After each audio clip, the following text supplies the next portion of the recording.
a todos aqueles que estão nos acompanhando. Eu sou o professor Marcelo Vale e a gente está começando, mais um evento dessa série Diálogos em Tempos de Crise, feito aqui pela Faculdade Processos. O tema do nosso encontro de hoje vai ser sobre conjuntura macroeconômica, bolsa de valores e finanças pessoais. Em primeiro lugar, eu gostaria de agradecer a participação de vocês, o interesse, num tema que é tão contemporâneo, E daí veio essa ideia de trabalhar com ele. E nós temos também a possibilidade e o privilégio de contar, junto a esse evento, contar com a participação de Késia Cunha. A Késia, muitos conhecem, ela é uma egressa da nossa instituição. Ela foi aluna, Hoje ela é uma profissional de sucesso, ela é a criadora de um canal que trata de finanças pessoais chamado Capitalizando.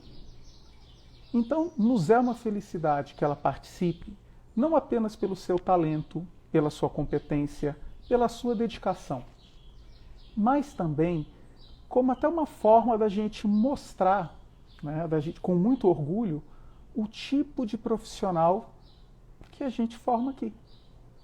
Então, sejam todos bem-vindos. A gente vai... Estou aguardando aqui deixa eu verificar. Estou aguardando exatamente a presença dela, para que daqui a pouco ela já entra aqui no chat para participar conosco. E por hora, vamos falar um pouco de como a gente vai organizar essa atividade. A gente começa falando um pouco sobre a crise fiscal brasileira, para entender a conjuntura macroeconômica. Depois nós vamos falar dos impactos dessa crise fiscal na nossa economia. E depois vamos falar como isso se relaciona com mercados financeiros.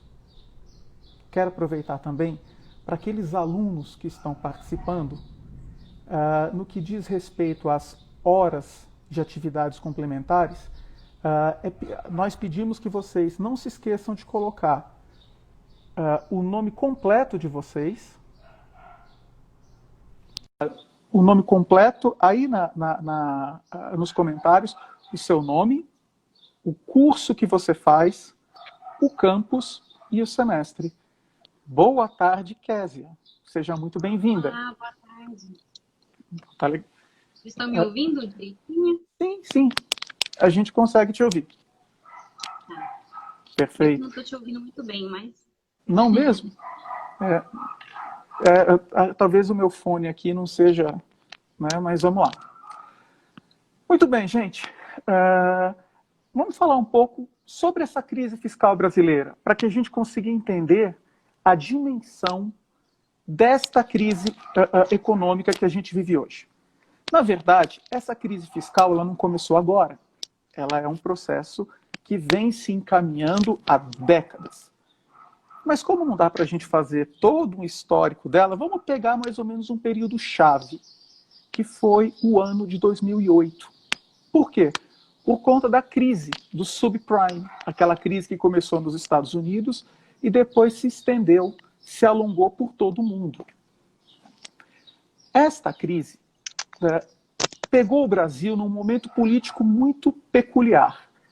A gente já estava na segunda metade do final do mandato do presidente Lula. E o Lula, ele tinha a pretensão de eleger o seu sucessor, que era a Dilma. A Dilma não era uma figura de tão notório conhecimento, de tanta experiência política, e se naquele momento o Brasil tivesse entrado com uma agenda de retração, talvez isso fosse um problema para esse propósito. Então o Brasil resolveu adotar o que a gente chama de política anticíclica, contra a maré. Enquanto o mundo inteiro estava cortando gastos, fazendo ajustes, o Brasil resolveu aumentar gastos. Uma política expansionista. Isso poderia dar certo? Poderia. Realmente poderia. Foi a mesma estratégia que o governo norte-americano adotou para superar a crise de 29. Há um caráter keynesiano nesse tipo de política.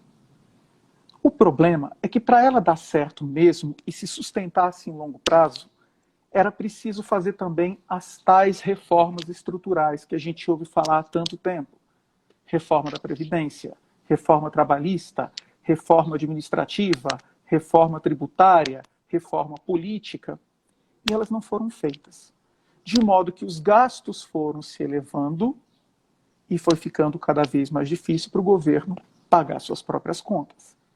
A Kézia vai falar depois sobre finanças pessoais. O conceito de finanças vale para pessoas, mas vale também para estados. Se você gasta mais do que você tem, em algum momento você vai ter que lidar com as consequências negativas disso. Muito bem. Essa política expansionista que o Brasil adotou, outros países também adotaram, como forma de enfrentamento da crise. O problema é que o Brasil gastou demais, muito mais do que o resto do mundo. Um relatório do FMI mostra que de 2008 a 2019, entre as 20 economias mais desenvolvidas do mundo, entre os 20 países mais ricos do mundo, o Brasil foi o que mais ampliou gastos públicos. Eles passaram de 29,5% do PIB para 41% do PIB. Então, um país em que o governo gaste quase metade da riqueza nacional é um gasto muito elevado. E veja que eu estou falando de 2008 a 2019. Eu não estou pegando 2020, eu não estou pegando a pandemia. Esse número de 41% já era alto em 2019, ao final de 2020 ele vai estar ainda mais alto. Enfim, teve tentativas de minimizar isso? Teve. Em 2016 nós tivemos, por exemplo, aquela emenda constitucional que introduziu o teto de gastos. E o teto de gastos, embora servisse para isso, ele não conseguiu, de fato, reverter essa tendência de aumento dos gastos. Ele só desacelerou. De modo que, se a gente tentar colocar em números qual é a condição fiscal do Brasil neste momento, é interessante pegar dados oficiais. Então, eu estou usando dados disponíveis no sítio da Secretaria do Tesouro Nacional. E ali tem bons indicadores. Por exemplo, o governo Bolsonaro, quando em campanha, assumiu uma promessa de um governo austero, de gastar menos, de reduzir o endividamento público. E ele começou o seu primeiro ano de mandato cumprindo essa promessa. O Brasil estava vindo, nos anos anteriores à gestão Bolsonaro, o Brasil vinha aí de déficits anuais, né, déficits públicos, ali da faixa de 140, 150 bilhões de reais por ano.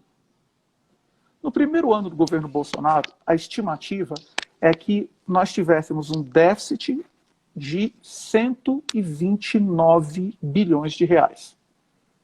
Como o primeiro ano do governo Bolsonaro, se vocês lembrarem, 2019, ano passado, foi um ano bastante pesado nesse sentido, ele conseguiu reduzir esse endividamento. E o Brasil fechou com um déficit de 89 milhões. É alto, mas menos do que os quase 130 milhões projetados. Para este ano, 2020, o planejamento inicial do governo era que o déficit não ultrapassasse 120 bilhões. E o governo tinha a pretensão de novo, tentar baixar para menos de 100. Essa era a meta. Só que aí veio pandemia, veio a necessidade de ajustes de gastos públicos em caráter emergencial, e todo esse planejamento, evidentemente, furou. Furou quanto? Então vamos lá. 2019 foram 89 bilhões de déficit. Este ano, a previsão, né, isso ainda não é dado fechado, a gente ainda não finalizou o ano, mas a previsão é que o déficit seja da ordem de 860 bilhões de reais. quase 10 vezes mais do que o déficit de 2019. E o que significa isso? Significa que a dívida pública final do governo, ao final de 2020, deve ficar em torno aí de 4 trilhões e meio de reais. E isso representa, em relação ao nosso PIB, alguma coisa em torno de 94,5% do PIB brasileiro.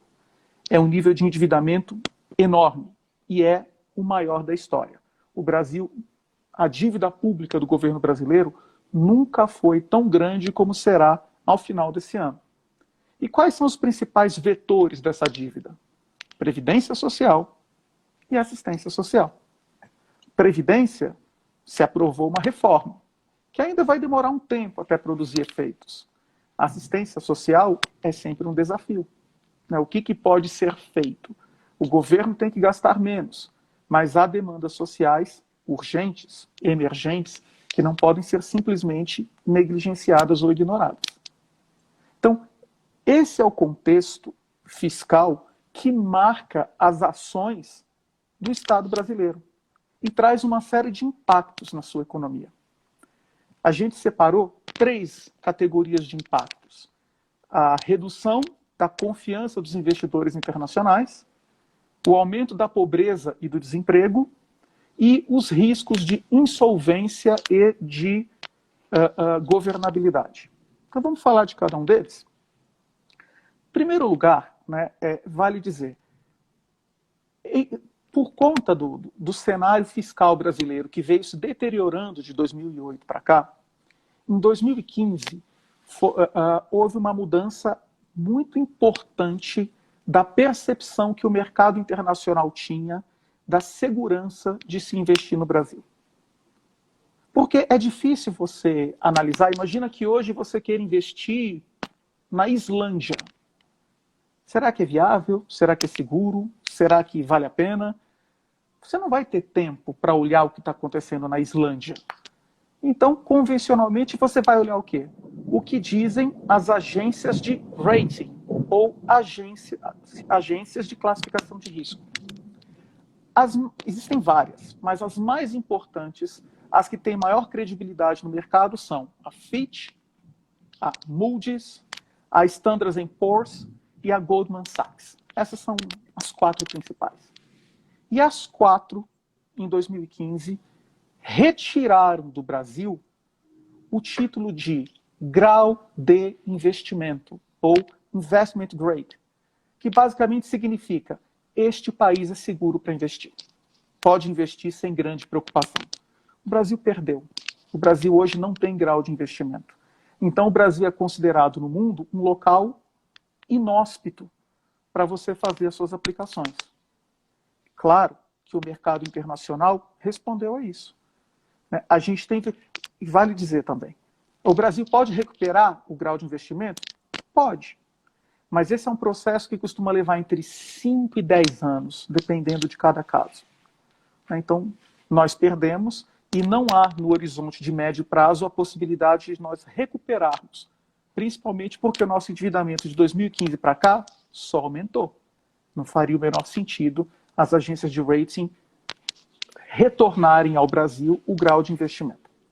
E a gente observa que, diante disso, os investidores adotaram uma postura mais cautelosa. Como assim? A gente pode separar o investimento estrangeiro, grosso modo, em 2 categorias. O que é o investimento em longo prazo, chamado investimento estrangeiro direto, e ele pode vir sob a forma de compras, fusões, aquisições, a empresa que está vindo para o Brasil que ainda não operava, participação em obras de infraestrutura, de privatizações do governo federal. Isso tudo é investimento produtivo, investimento quando você acredita no potencial em médio e longo prazo. E você tem os investimentos em portfólio, que é simplesmente esse que a gente faz na bolsa. Falar, vou comprar ações dessa empresa hoje, amanhã eu vendo, depois da manhã eu compro de novo. Enfim, funciona dessa maneira. Bom, um relatório da Comissão da ONU, que trata de comércio, que é a UNCTAD, mostrou que o Brasil, em 2020, dos países mais ricos, está entre os que mais tiveram perda líquida de investimento direto estrangeiro. Na verdade, caiu para metade do que estava em 2019. E se estima que o Brasil perdeu aí alguma coisa em torno de 20 a 25 bilhões de dólares de dinheiro de investimento direto estrangeiro que saiu do país num cenário de crise, de incerteza, e que registra uma coisa mais importante, que os investidores não apostam numa recuperação em curto prazo da economia brasileira. Já os investimentos de curto prazo, que são esses de portfólio, o dado mais recente que nós temos, que é de setembro de 2020, mostra que os investidores estrangeiros tiraram do país, em 2020, 30 bilhões de dólares. Essa saída, esta fuga de dólares do país, é inclusive um dos fatores que tem provocado a alta do dólar. Veja, o dólar estava hoje em 5,64. Vocês devem lembrar, né? Em 2016, quando se falava em tirar a Dilma, falava assim, o dólar está em R$3, é um absurdo. Tire a Dilma e o dólar vai voltar a 1,50. O dólar está quase o dobro daquele patamar. Né? Então isso mostra como o nosso contexto macroeconômico se fragilizou de lá para cá. Tá? Então, muito bem. Outro exemplo importante que mostra a perda de confiança dos investidores estrangeiros diz respeito aos títulos da dívida pública do governo brasileiro. Normalmente, quando um governo é confiável e ele emite títulos da dívida, que é uma forma dele captar dinheiro no mercado, vários agentes privados, nacionais e internacionais, compram. Em 2015, o último ano que o Brasil teve o grau de investimento, 21% dos títulos emitidos pelo governo estavam na mão de investidores estrangeiros. 21%. Esse patamar caiu para 9%. Ou seja, investidores estrangeiros não acham seguro comprar títulos da dívida pública do governo brasileiro, com medo que o Brasil se torne insolvente, ou seja, incapaz de honrar tais compromissos. Então, essa parte se refere à redução da confiança. Mas, quando a gente fala disso, parece que fica uma coisa assim muito técnica, muito longe da nossa realidade. Títulos públicos do governo, investimento estrangeiro direto, investimento em portfólio. Então, a gente tem que falar também de coisas mais palpáveis. A verdade é que nós estamos nos tornando um país mais pobre. O Brasil chegou a ser a 6ª economia do mundo. Atualmente nós estamos em 9º. E nesta semana saiu um relatório do Banco Mundial que sugere que em 2021 o Brasil vai sair pela primeira vez nos últimos 60 anos, o Brasil deve sair da lista das 10 economias mais ricas do mundo. Nós devemos ser ultrapassados por Rússia, Canadá e Coreia do Sul. Sendo que Itália e México estão muito próximos também. Quer dizer, o Brasil pode sair, num prazo aí de 3, 4 anos, pode sair da lista dos 10 mais ricos do mundo para malemar ficar na lista dos 15. Então, sim, o país está mais pobre, comparativamente. A nossa distância para os países mais ricos está aumentando e os países que eram mais pobres do que nós estão conseguindo se recuperar e gerar riqueza mais rápido. E isso impacta, evidentemente, o grau de riqueza da sociedade. Tem dados também de setembro de 2020, esses dados são do IBGE, através de uma pesquisa chamada Pesquisa Nacional por Amostragem de Domicílios, a PNAD. Então, fiz aqui algumas anotações. Em setembro de 2020, o desemprego no Brasil, calculado pelo IBGE, pela PNAD, chegou a 14,4%. É o maior índice desde o início da série histórica. Isso corresponde a mais ou menos 13 milhões e 800 mil pessoas desempregadas.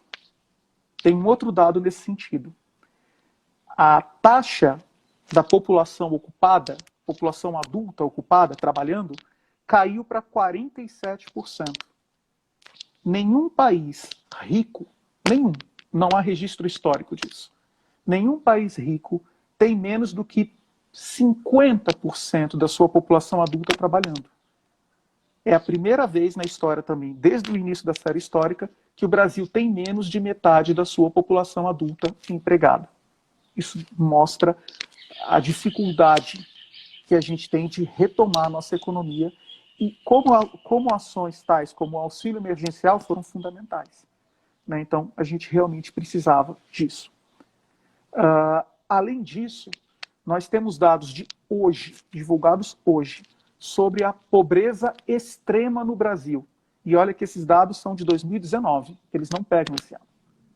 Né? Então, o que esses dados mostram? Que 6,7% da população brasileira, e isso dá mais ou menos 13 milhões e 800, 13 milhões e 900 de pessoas, estão em situação de indigência e miséria. O que significa indigência e miséria? Significa que são pessoas que são obrigadas a viver com menos de US$ 1,90 por dia. Trazendo para reais, significa dizer que são pessoas que vivem com menos de R$ 155 por mês. Imagina você ter que tentar viver com menos de R$ 155 por mês.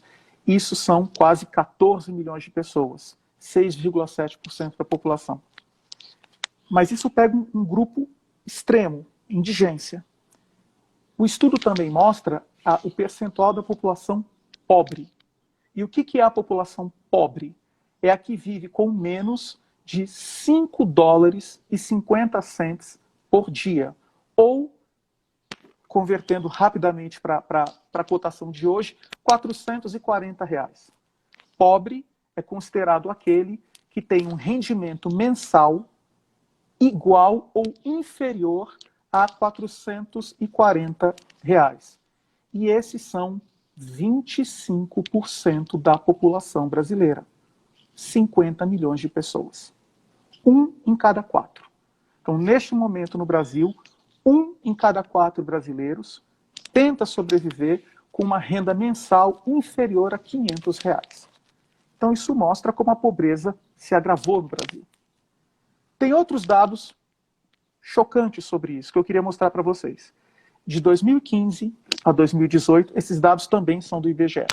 De 2015 a 2018, a renda das famílias mais pobres caiu no Brasil, 3,2%. Ao passo que a renda das famílias mais ricas subiu, em plena crise, 8,5%. Então, para ter uma ideia do nível de desigualdade, vejam esse dado. Os 2 milhões de brasileiros mais ricos, o grupo seleto, é aquela classe AAA. Esses 2 milhões de brasileiros mais ricos têm uma renda mensal média de R$ 27 mil. Essa é a renda média dos 2 milhões de brasileiros mais ricos. Renda mensal média, R$ 27 mil. E isso dá menos de 1% da população. Menos de 1%. Por outro lado, os 100 milhões de brasileiros mais pobres, quer dizer, metade da população, tem um rendimento mensal que não supera R$ 820. Metade do Brasil sobrevive com uma renda mensal de R$ 820. Ou tenta sobreviver. Vamos saber como. E, ao mesmo tempo, durante a crise, agora eu estou falando de pandemia, o patrimônio dos 42 brasileiros que são bilionários, identificados 42 bilionários no Brasil, o patrimônio deles saltou de 123 bilhões de reais para 150... Desculpa, eu falei 123 bilhões de reais, dólares. Saltou de 123 bilhões de dólares para 157 bilhões de dólares em plena pandemia. Então, isso mostra não apenas a face da pobreza, mas também a da desigualdade. E isso, somado, remete a um terceiro risco que eu queria falar, que é o risco de insolvência. Veja, este alto nível de endividamento, de gastos públicos, também foi motivado porque o governo realmente tinha que intervir. Muitos que votaram no Bolsonaro, votaram hoje, declaram insatisfação, falando, poxa, mas o Bolsonaro prometeu uma agenda liberal, ele prometeu que o Estado interviria menos, e aí está agora o Estado pagando auxílio emergencial. Gente, era absolutamente imprescindível pagar auxílio emergencial. Até os Estados Unidos, que tem uma agenda ultraliberal, que é a agenda que segue o Paulo Guedes, que vem da escola de Chicago, que é a linha liberal do pensamento norte-americano, né? Os Estados Unidos também pagam auxílio emergencial, $300 por semana. Não tinha como não fazer. Mas senão a nossa economia, que já caiu brutalmente, ela despencaria. Você teria convulsão social. Imagina, sem qualquer tipo de auxílio, a gente estaria tendo saque na rua. Então, era necessário, realmente era necessário. Independente se o governo pretendia ou não fazer isso num primeiro momento. Seria muita irresponsabilidade se não o fizesse. Tinha que fazer. Só que isso aumentou os gastos. Só para ter uma ideia, vamos dizer o quanto isso implica. O programa assistencial de maior envergadura que o Brasil tinha era o Bolsa Família. E o Bolsa Família, ele tem um orçamento anual da ordem de 30 bilhões de reais.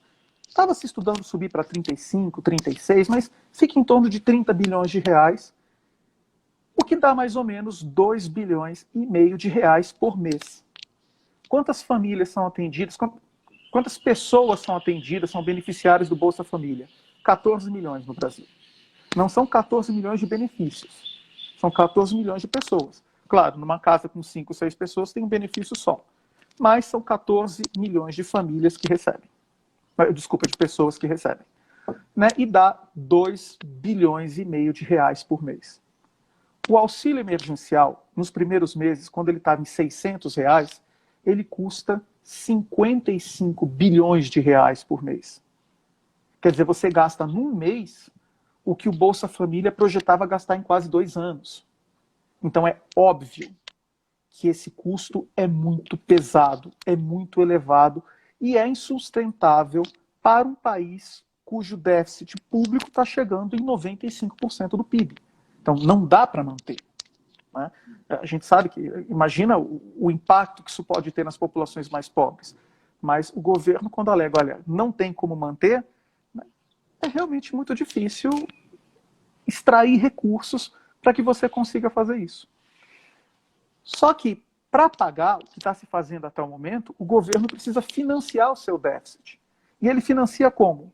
Emitindo os tais títulos da dívida pública, os títulos públicos no mercado, para que os credores comprem. Só que tem duas coisas que pesam. Imagina você, se você empresta dinheiro para um colega, e depois ele te paga.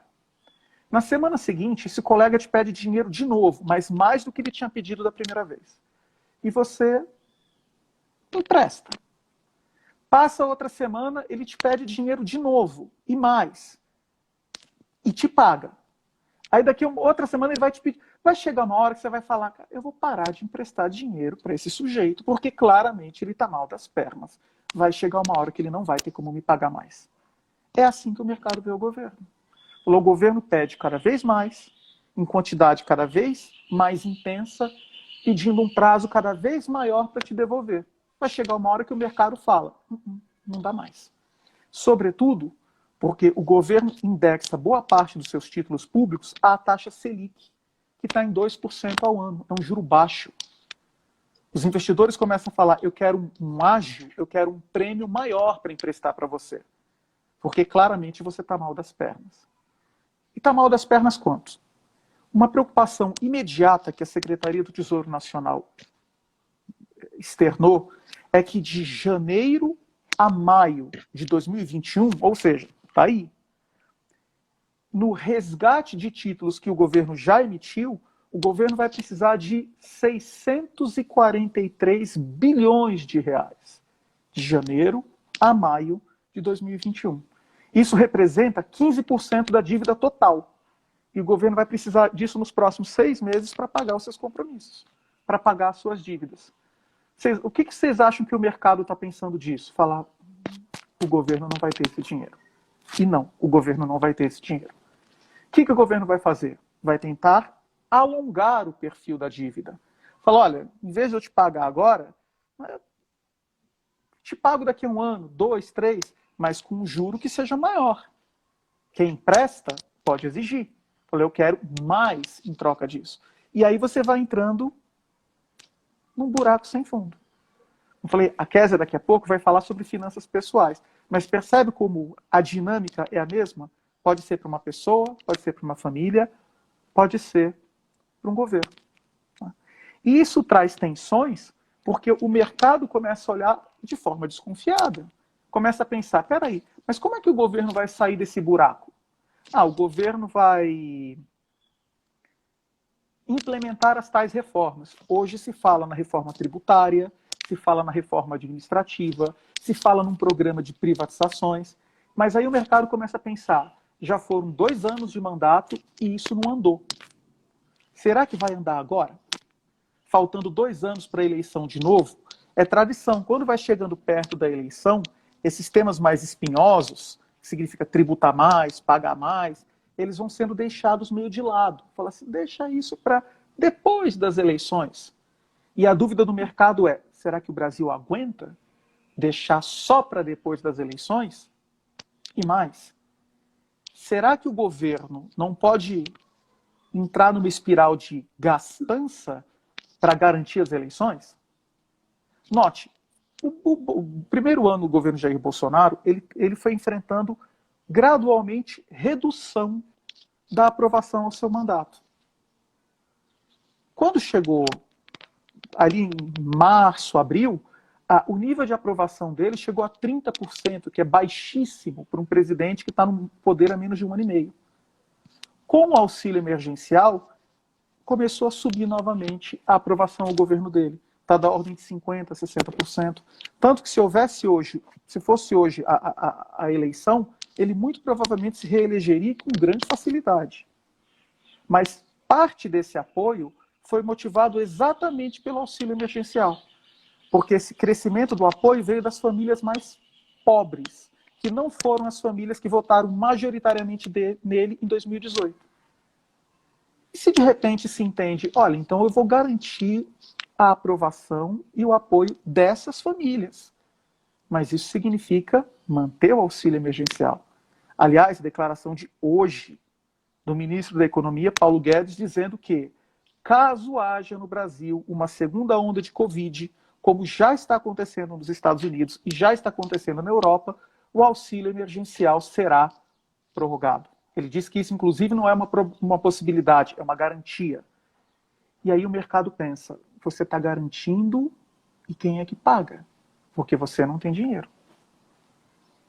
Isso traz uma incerteza muito grande aos mercados, que se traduz em investidores estrangeiros saindo do país, e o governo ter que pagar juros cada vez mais altos para financiar a sua dívida, e numa possível insolvência. Tá? Finalmente, como isso se relaciona com o nosso cenário de investimentos em 2020? Vale dizer, o mercado não gosta de incerteza. O mercado prefere trabalhar com notícias ruins, mas que ao menos ele já saiba que ele pode pelo menos se ajustar. Por exemplo, está tendo uma segunda onda de Covid na Europa. Dados de hoje também. Na França está havendo um internado por Covid a cada 30 segundos. Cada 30 segundos. Os Estados Unidos ontem bateu o recorde de número de novos contaminados num único dia. 200 mil contaminados num único dia. O Brasil está aí em torno de 5 milhões e 700 mil casos confirmados de Covid. Confirmados porque o número real é muito maior. O Brasil é um dos países que menos testa no mundo. Nos Estados Unidos já são mais de 10 milhões. É muita gente. E isso provavelmente foi determinante para o que a gente acabou de ver nas eleições americanas. A população americana entende que a forma como o presidente Trump conduziu a pandemia foi equivocada. Mas, enfim, o mercado financeiro não gosta dessas incertezas. Então, na Europa, já está tendo, na Itália, no Reino Unido, na França e na Alemanha, vai retomar-se o processo de quarentena, de isolamento, de distanciamento social. E o que o mercado pensa? Pessoal em casa não trabalha, não consome, desempenho econômico despenca. E o mercado já está se preparando para lidar com isso. Então o mercado está tenso, o mercado está nervoso. Então, essa segunda onda de Covid é o principal fator. Mas as eleições americanas também. E, de novo, aí não é nem se o mercado prefere Trump ou se o mercado prefere Biden. O que atrapalha é exatamente a incerteza. Teoricamente, o Biden venceu as eleições. O Trump entrou com pedido de recontagem, fez denúncias à Suprema Corte. Isso, em algum momento, mais 20 dias, você vai ter o resultado definitivo. Mas, por hora, isso atrapalha o mercado. Porque é comum nos Estados Unidos, logo que sai o resultado da eleição, que você já começa o comitê de transição. E o Trump não começa, ele não permitiu iniciar a fase de transição, porque ele insiste que ele venceu as eleições. Né? E o mercado pensa, se ficar Trump no governo, qual é a expectativa para a economia? É boa? Não, não é. Como eu disse, a população americana entende que o Trump fez uma gestão ruim da crise. E isso é provado por dados. Veja, o PIB brasileiro, em 2020, se estima que ele vai ser negativo, ele será. Você está discutindo em quanto? Já chegou a falar em 8%, em 6%, em 5%, e agora o mercado avalia alguma coisa entre 4,5% e 5%, que é uma queda horrível, absolutamente horrível. Você vai demorar 3, 4, 5 anos para recuperar essa queda. Mas é menos do que a média mundial. Nos Estados Unidos, só no segundo trimestre de 2020, o PIB caiu 32%, num prazo de 3 meses. Então o mercado não entende que o Trump é bom para lidar com a crise. Então o mercado se o Trump ganhar, bom, a gente espera uma economia circulando com menos desenvoltura. Mas a gente já sabe. Então a gente já precifica os ativos baseando nisso. E se o Biden ganhar? Bom, se o Biden ganhar, né, ele promete tentar passar no Congresso americano um pacote de auxílio de $1 trilhão. Mas será que ele vai conseguir? O mercado soltaria fogos com um pacote desse. Pacote gigantesco. Mas será que daria certo? Porque, veja, para fazer isso, ele precisa ter o apoio da Câmara e do Senado. O Senado americano é majoritariamente republicano. Oposição ao Biden. Então ele fala, mas talvez também não consiga. Então, essas incertezas dificultam o mercado financeiro,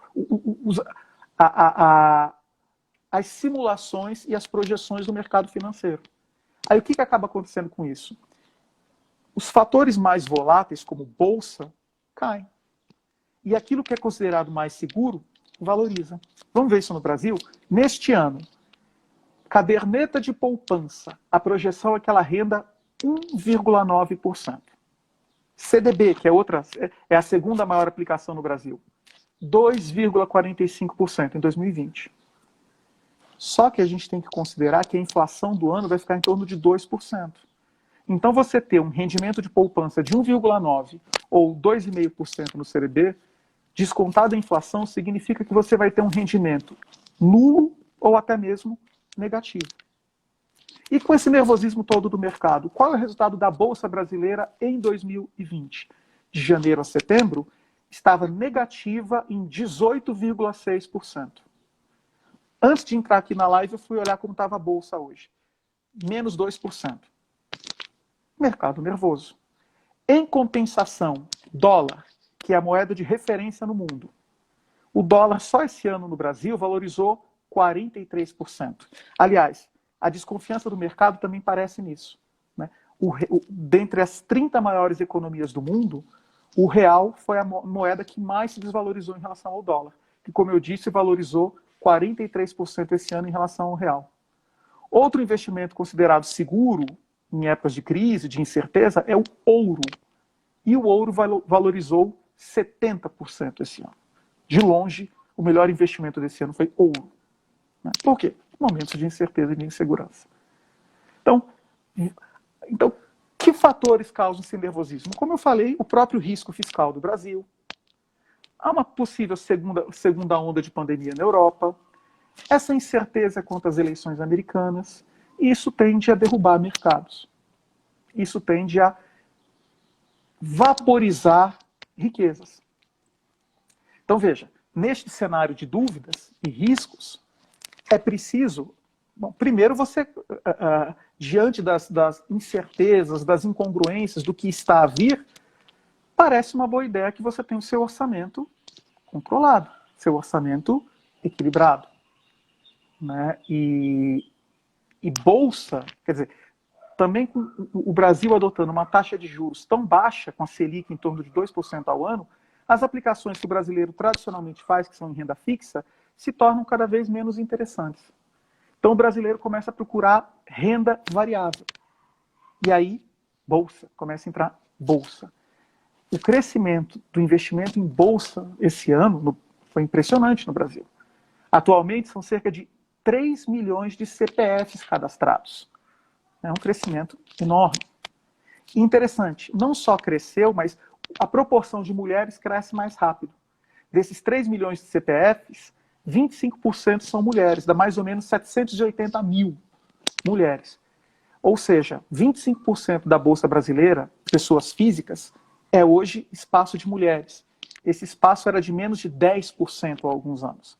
Então cresce rapidamente. Porque também as mulheres normalmente têm graus de endividamento menores do que os dos homens. Então veja, mas mesmo com esses 3 milhões, a Bolsa está profundamente pouco explorada no Brasil. 1,5% da população brasileira está investindo em Bolsa. Nos Estados Unidos são 65% da população. Então há um enorme espaço para crescimento de emprego, de consultorias, de áreas de inserção e de trabalho. Então, é algo que cada vez mais nós brasileiros vamos ter que olhar. Porque viver de renda fixa não vai dar mais. Esse ciclo de longos juros, que você só colocava o dinheiro na poupança e só via crescer, esse ciclo, pelos próximos 10, 20 anos, parece que acabou. Então a gente vai ter que procurar outras alternativas. E como eu disse, Bolsa no Brasil tem um espaço gigantesco. Só este ano, as pessoas físicas investiram na Bolsa Brasileira 260 bilhões de reais. E esse número está crescendo. E está mudando também o perfil etário. Quem investia em Bolsa era quem tinha mais de 40, 50 anos, que já tinha patrimônio consolidado. O que está acontecendo hoje? Esses dados são da B3, que é a Bolsa Brasileira. Então, olha, o percentual de investidores com 60 anos ou mais, 23%, ainda é alto, mas esse número era muito maior, era quase metade antes. Hoje são 23%. De 40 a 59 anos, 18%. Qual é o percentual etário de mais pessoas investindo na Bolsa? 25 a 39 anos. Eu sei que muitos de vocês que estão aqui estão nessa idade. São 49% dos recursos investidos em Bolsa. E um dado interessante, 10% dos investidores em Bolsa hoje no Brasil têm entre 19 e 24 anos. São pessoas que malemar atingiram a maioridade e já estão começando a investir em Bolsa. Qual é o investimento inicial médio? R$ 1.500. Das pessoas que começam. Mas em 2020, 30% desses primeiros investimentos foram aportes de até R$ 500. Quer dizer, a Bolsa está se popularizando, está se democratizando. E aproveitar essa oportunidade é muito, muito importante para cada um de nós. Mas para você aproveitar a oportunidade de Bolsa, você primeiro tem que ter recursos disponíveis para isso. Você precisa ter planejamento pessoal, planejamento financeiro. E aí eu passo a palavra com muito orgulho para a Késia. Só quero fazer um adendo.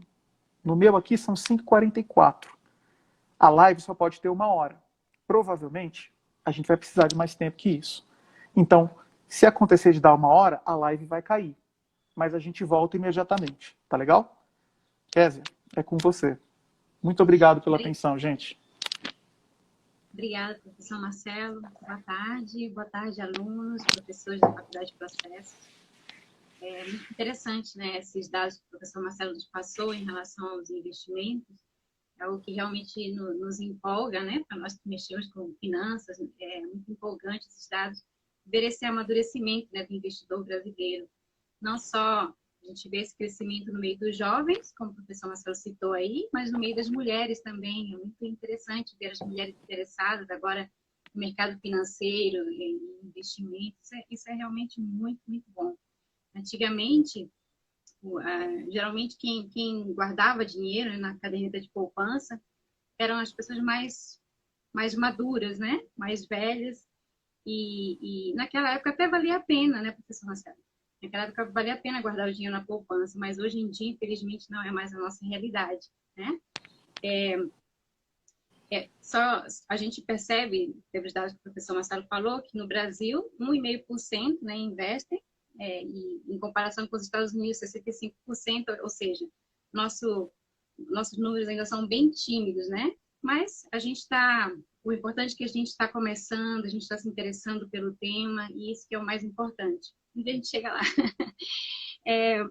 Bom, mas antes da gente começar a investir, né, a gente precisa aprender a como controlar o nosso dinheiro, como organizar as nossas finanças, né, para depois a gente começar a investir. Eu conheço pessoas que nessa ânsia, né, nesse ímpeto de querer investir, deixam de pagar contas, né, para poder investir, o que é um péssimo jogo, né, porque os juros de contas que você não paga são muito maiores do que os rendimentos de qualquer aplicação, de qualquer investimento. Então, realmente não vale a pena. Bom, eu sei que algumas pessoas entraram agora, então eu vou me apresentar novamente. O professor Marcelo me apresentou lá no início, né, professor? Eu me chamo Késia Cunha. Eu fui aluna da Faculdade de Processos, fiz 2 graduações no Processos. A primeira foi em Gestão Financeira, inclusive fiz parte da primeira turma do curso de Gestão Financeira na Unidade de Águas Claras. Foi quando eu conheci o professor Marcelo, que foi o professor. E, inclusive, quem conhece a Faculdade de Processos, né, chegando na secretaria, tem 2 placas lá com o nome dos alunos que se formaram na primeira turma, meu nome consta lá. E também fiz parte da primeira turma que se formou também em contabilidade, né, da Faculdade de Processos. Eu gosto realmente muito dessa área, os 2 cursos têm algumas semelhanças, né, algumas similaridades, e talvez por isso eu tenha optado por esses 2 cursos. Apesar da contabilidade, que foi o último curso que eu fiz, lidar com números, com dados, com índices, a contabilidade é uma ciência social, né, porque justamente ela se ajusta, ela está atenta às mudanças da sociedade. Então, eu gosto muito realmente de contabilidade, eu gosto muito de finanças. Bom, em relação à pandemia, quando iniciou tudo isso, a gente vendo, né, os noticiários, vendo a dificuldade das pessoas de se organizarem financeiramente, de lidar com toda essa situação, eu pensei, o que eu poderia fazer para ajudar essas pessoas, né? É difícil você ajudar as pessoas. E aí, então, eu pensei, bom, uma coisa que eu gosto de fazer é de organizar as minhas contas, eu faço isso para outras pessoas, sempre trabalhei com isso. Então, eu pensei que seria uma ideia interessante criar um canal no YouTube, né? Foi assim que surgiu o Capitalizando, que o professor Marcelo também citou, e também criei uma conta no Instagram para falar sobre finanças, não necessariamente finanças pessoais, mas também finanças de forma geral, né? Inclusive ajudar os pequenos empresários, ensinar algumas ferramentas que a gente aprende também nos nossos cursos, né, de contabilidade, gestão financeira, para que eles possam avaliar os custos deles, calcular os custos, precificar também os produtos e serviços deles. Então, foi com esse intuito que nasceu o Capitalizando, e nós temos feito esse trabalho, né, de falar, de divulgar, de como se organizar financeiramente, que eu acho que é muito importante. Quando eu pensei, então, nesse projeto, eu percebi que eu não tinha muita didática para a coisa, né? Não tinha ferramentas para trabalhar com isso. E até conversei com alguns professores, que a partir daí eu comecei a valorizar mais meus professores também, né? Porque eles fazem o trabalho parecer tão simples, essa arte de ensinar parece algo tão simples, mas não é. Realmente uma tarefa que tem seus desafios, né? E é muito lindo, porque é o dom de você passar o conhecimento de uma forma que a pessoa que está aqui está aprendendo possa absorver e possa realmente colocar em prática na sua vida, né? Então, foi assim que eu conheci essa profissão que está em alta, que é do educador financeiro. E eu, particularmente, não conhecia essa profissão e eu achei super interessante a maneira como eles trabalham. Eu sei que tem muitas pessoas que têm um pouco de preconceito em relação ao educador financeiro, porque por ser o coach financeiro, né? Mas a verdade é que a gente tem muito a aprender com eles, porque eles têm muito tato, né? Eles vão realmente na dor das pessoas, na necessidade das pessoas para tentar auxiliá-las. Eu não me considero uma educadora financeira e muito porque eu sempre estive nesse mundo de finanças, então você acaba se tornando muito frio e calculista, né? Somos meio pragmáticos, né? Então, assim... Kézia, Sim? Você falou comigo? deixa eu fazer uma observação aqui. Sim, Sim? né? Desculpa te interromper, mas deixa eu fazer uma Não? observação aqui que eu já tinha falado no início. Eu vou discordar de você, né? Você é uma educadora financeira, você se prepara para isso há muito tempo. Você, como aluna, você sempre se destacou pela sua dedicação, pelo seu esforço para aprender, de passar horas e horas ali na biblioteca estudando ali. Então, você é uma educadora financeira. E é uma das razões que eu falava no início, que é um grande orgulho ter você aqui hoje com a gente. Não só pela sua excelência, não só pela sua competência, mas também para mostrar, olha, nós temos vários cursos de graduação na Processos. Nós formamos vários profissionais. E é interessante a gente mostrar, olha, o nível do profissional que a gente está formando. Né? Então, discordo quando você diz que não é uma educadora financeira. Acho que os seus muitos vídeos que você tem no seu canal depõem a seu favor. Então, vamos lá. Obrigada. Como eu estava dizendo, né, como a gente está muito acostumado a lidar com empresas, com pessoas jurídicas, geralmente o empresário já sabe qual é o problema, né? Geralmente é falta de organização, falta de planejamento, falta de estratégia para os negócios, né? Mas você realmente alcançar as pessoas físicas, agora falando, né? É um pouco mais complicado, é mais desafiador, porque muitas vezes a pessoa não percebe que ela precisa de uma organização financeira. Muitas vezes ela não percebe que ela precisa buscar conhecimento, até porque nós quase não falamos sobre finanças pessoais, sobre a importância de como você falou muito sobre o mercado financeiro, né? Como isso tudo nos afeta, né? Não é só uma coisa que é só algo do Estado ou só o que acontece nos Estados Unidos, não. É algo que acontece impacta nas nossas vidas. Então, assim, e nós temos um problema um pouco mais agravado aqui no Distrito Federal, justamente porque nós temos muitos servidores públicos, né? E servidor público, pela estabilidade dele, muitas vezes acredita que não precisa de uma organização financeira, ele vai ter o salário dele, vai ter o 13º, não vai ser demitido por qualquer motivo, não é isso? Então, isso é um grande problema. E a questão sobre a questão da estabilidade, isso gera um outro problema, que é o acesso fácil ao crédito, né?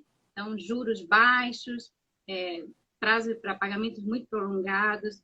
Isso faz com que o servidor público acabe se endividando, né? E é um grande problema. Eu vi esses dias que a CNS, né, que todo C para mim é conselho, mas é Confederação Nacional de Comércio, eles divulgaram em agosto deste ano que mais de 67% dos brasileiros estão endividados. Né? E quem são esses brasileiros? Não são só os inadimplentes, mas aqueles que têm algum tipo de parcelamento. E esse dado é muito alarmante, né? Então, ou seja, as pessoas estão se endividando e elas não estão pensando no futuro, porque esses mesmos servidores, agora falando do servidor, né? Esse mesmo servidor que está endividado agora, se ele entrar na aposentadoria com esse mesmo montante, né, de dívidas, chegando lá na frente não vai ter nem como pagar, porque quando você se aposenta, a sua entrada não é a mesma de quando você está na atividade, né? Então é algo que a gente realmente precisa pensar. Eu sei que muitos alunos da faculdade são pessoas muito jovens que no momento só pensam em pagar a faculdade, terminar o curso, de repente fazer um concurso público, ou então ingressar, né, na iniciativa privada. ganhar seu primeiro salário, a primeira coisa que ela pensa já é comprar um carro, né? Comprar um apartamento, enfim. Então, assim, mas até para isso a gente precisa de um planejamento financeiro. A gente precisa de uma organização financeira para que esse jovem não entre na idade adulta endividado também. Né? Já as pessoas mais maduras, né? Mais como nós, como o professor Marcelo, bom, essas pessoas já pensam um pouco mais no futuro, né? Já pensam na aposentadoria, que é algo muito importante, até porque, como o professor Marcelo falou aí, sobre a questão dessa pandemia mesmo, essa conta vai chegar em algum momento, né? E talvez chegue justamente no período que a gente vai se aposentar. Então, o quanto antes a gente precisa se organizar financeiramente, né? Para que a gente não dependa 100% do Estado. Então, assim, a gente precisa, desde já, criar reservas. Né? Para que servem essas reservas? Justamente pensando no futuro. A gente precisa criar o hábito de investir, né? E essa é uma das grandes desafios do educador financeiro, é justamente para que as pessoas comecem a investir, né? Busquem outras fontes de renda e não dependam só do Estado, porque a gente não sabe realmente o dia de amanhã. É importante a gente se organizar financeiramente e o professor Marcelo falou sobre a questão do investimento.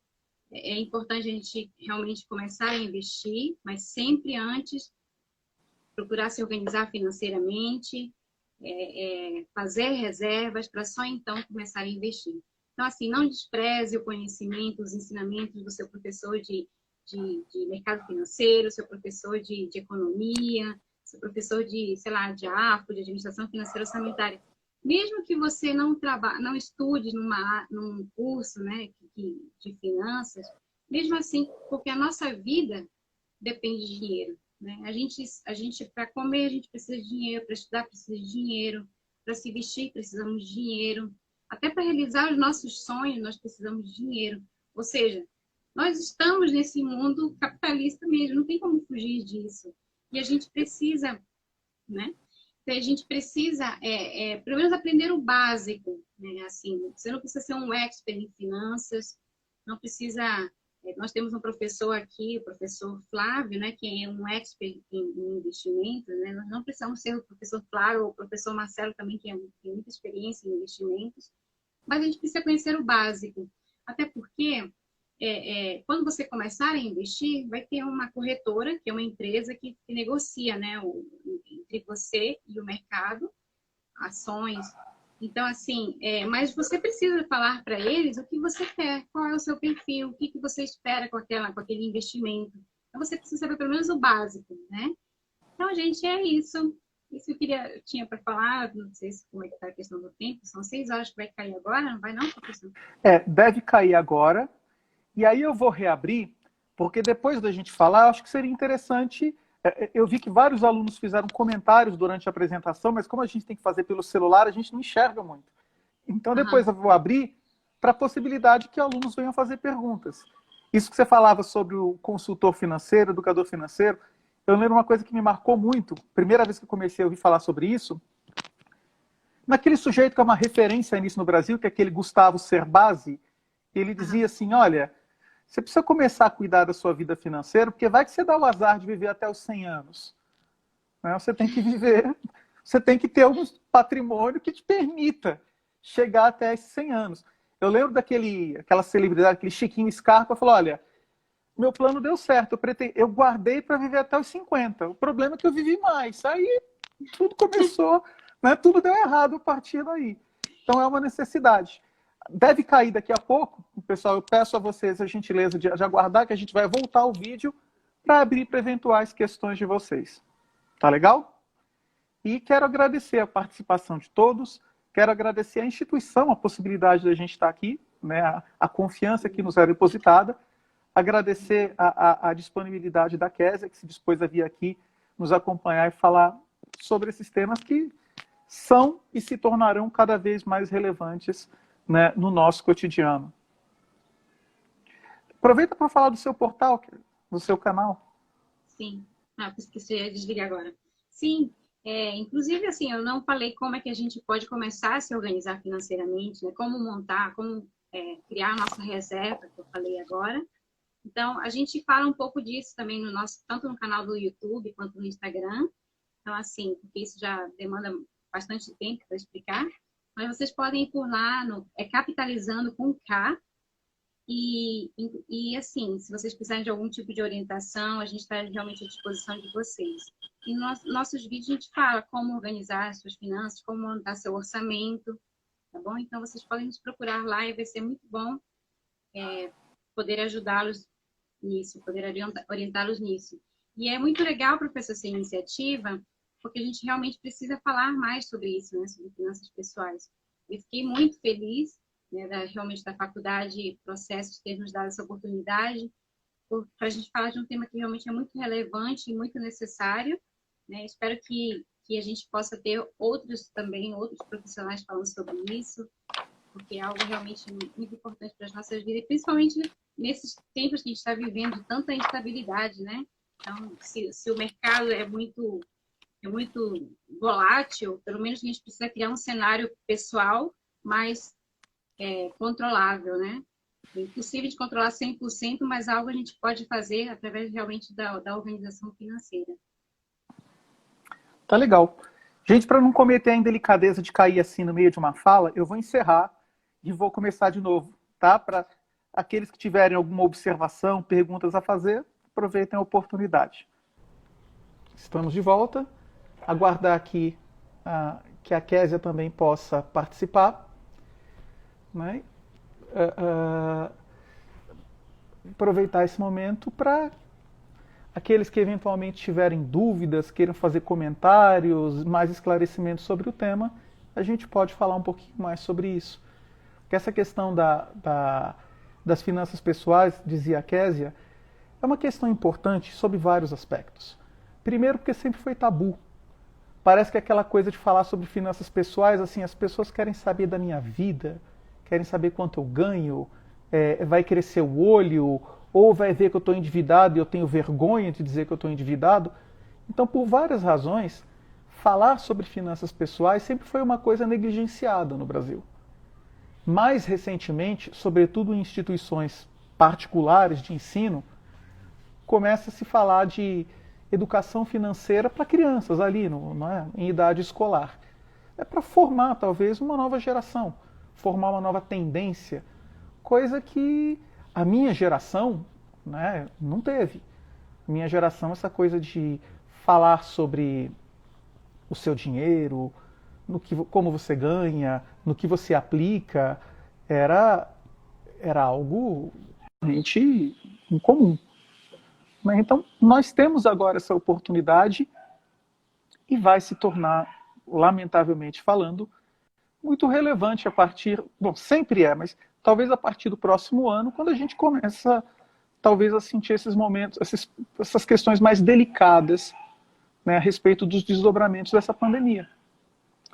Enquanto estava aqui finalizando, vi a notícia de que, pelo aumento do número de internações e suspeitos, São Paulo, que foi o epicentro da primeira onda da Covid, começa a reconhecer o fato de que a gente pode estar iniciando a segunda onda da Covid no Brasil. E isso impactaria enorme. Imagina se a gente tivesse que, de novo, retomar essa questão de isolamento, distanciamento, quarentena, mais controle, né, do fluxo. Imagina o impacto terrível que isso teria na nossa economia, que já vem padecendo bastante. E isso com uma injeção de quase 50 bilhões de reais por mês na economia. Imagine se em algum momento se torna inviável. Falar sobre finanças é tabu, é delicado, mas a gente não vai poder se furtar a isso. Se alguém quiser aproveitar a partir de agora, a Késia já entrou, fazer questões, fiquem à vontade, gente. A gente tenta responder na medida do possível.